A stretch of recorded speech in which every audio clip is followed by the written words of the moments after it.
നമ്മളിപ്പോൾ ഉള്ളത്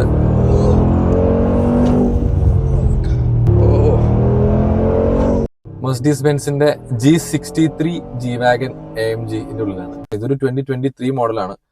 5.5 ലിറ്ററിൽ നിന്ന് ഡൗൺ സൈസ് ചെയ്തിട്ടുണ്ട്. 4 ലിറ്റർ ബൈ ടർബോയാ. പക്ഷെ എന്നാലും അതിനേക്കാളും പവർ കൂടുതലുണ്ട്.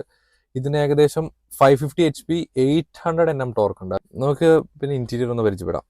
From my view everything is carbon fibre, leather, Alcantara, പിന്നെ നല്ല ബ്രഷ്ഡ് മെറ്റൽസ്, എല്ലാം ഹൈ ക്വാളിറ്റി ടോപ്പ് നോട്ട് സാധനങ്ങളാണ്. ബെർമിസ്റ്ററിന്റെ സൗണ്ട് സിസ്റ്റം, ഒബ്വിയസ്ലി 4.5 crore ഇതെല്ലാം വേണം. സൺബ്ലൈൻസ് മാനുവലി ഓപ്പറേറ്റഡ് ആണ്. ഇത് ട്രാവൽ ചെയ്ത പരിധി പറയുകയാണ് ഭയങ്കര ഹാർഡാണ്. ഹൈവേസിൽ പോകുമ്പോൾ ബോഡി റോള് നല്ലോണം ഉണ്ട്. ഓഫ് റോഡിങ് എടുക്കാൻ പറ്റുമോ? 22 ഇഞ്ച് വീൽസ് ആണ്, അത് പൊട്ടിപ്പോകും. പിന്നെ എന്താ നടക്കുക? അപ്പീൽ, പ്രസൻസ്, ഒരു രക്ഷയില്ല. 3 ഡിഫ് ലോക്സ് ഉണ്ട്. ഒരു സെൻട്രൽ ഡിഫ് ലോക്ക്, ബാക്കിലും ഫ്രണ്ടിലും ഉള്ള ഡിഫ് ലോക്ക്. ലൈക്ക് നമ്മളൊരു സ്ഥലത്ത് സ്റ്റക്ക് ആയി കഴിഞ്ഞാൽ ഫ്രണ്ട് മാത്രം ലോക്ക് ചെയ്യാം. ഫ്രണ്ട് മാത്രമാണെങ്കിൽ ഫ്രണ്ട് രണ്ടും ഒരേ രീതിയിൽ കറങ്ങും.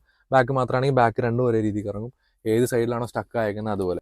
ഈ വണ്ടിയിൽ ടച്ച് സ്ക്രീൻ ഇല്ല. ഈ ടച്ച് പാഡ് യൂസ് ചെയ്താണ് എല്ലാം കൺട്രോൾ ചെയ്യാൻ പറ്റുക. ഗിയർ ഷിഫ്റ്റ് ഭയങ്കര ഫാസ്റ്റാണ്. ശ്രദ്ധിച്ചൊരു കാര്യമാണ്. 8 speed torque converter gear box ആണ്. ബെൻസിന്റെ തന്നെ സ്പീഡ് ഷിഫ്റ്റ് എന്നും പറഞ്ഞിട്ടൊരു ടെക്നോളജിയാണ്. ലൈക്ക് 8th ഗിയറിലാണെങ്കിൽ ഒറ്റയടിക്ക് 4th ഗിയറിലേക്കൊക്കെ ഷിഫ്റ്റ് ചെയ്യുന്നത് നമുക്ക് കാണാൻ സാധിക്കും.